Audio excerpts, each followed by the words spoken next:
don't let that man rise within you, then you will remain good and dead. That part of you which has been kept dead for too long, it's time to raise it.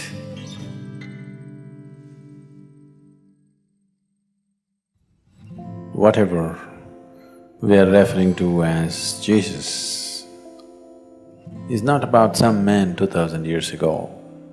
It's about a certain possibility within every human being. So that has to rise. It's not that there is no Jesus in you, it's just you kept him hung, impotent. He needs little empowerment. He needs to be raised.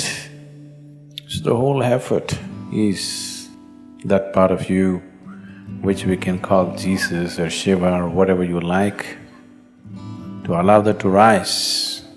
Can you say Shiva is a good man? No, but he's fantastic. Even Jesus, not a good man. Wonderful, not a good man. Anybody who disturbs the existing situation is not a good man, isn't it? Yes or no? In any given situation, someone who disturbs your family situation, somebody who disturbs your social situation or political situation, national or international situation, is not a good man in that society, isn't it so? So Jesus is not a good man. Maybe he's wonderful, but not a good man. Shiva definitely not a good man, but fantastic he is.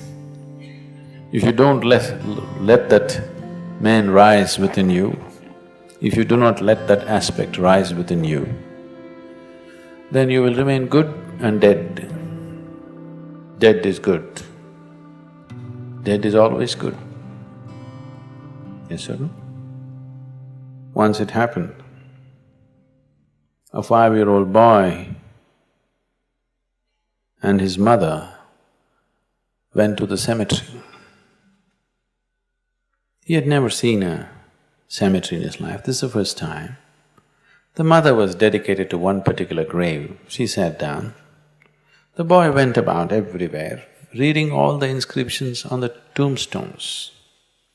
He went through the whole cemetery, read everything and came back to his mother and asked his mother, "Mom, where do they bury all the horrible people?"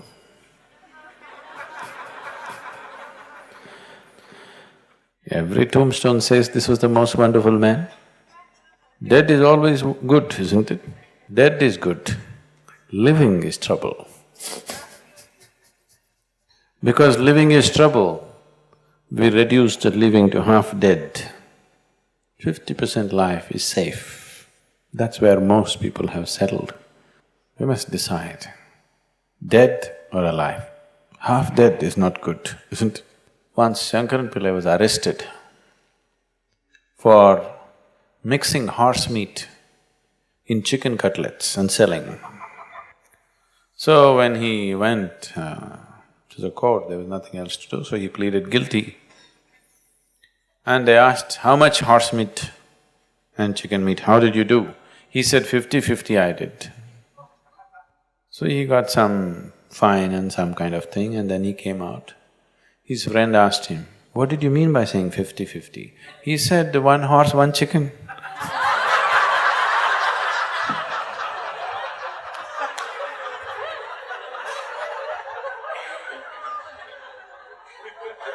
That's 50-50.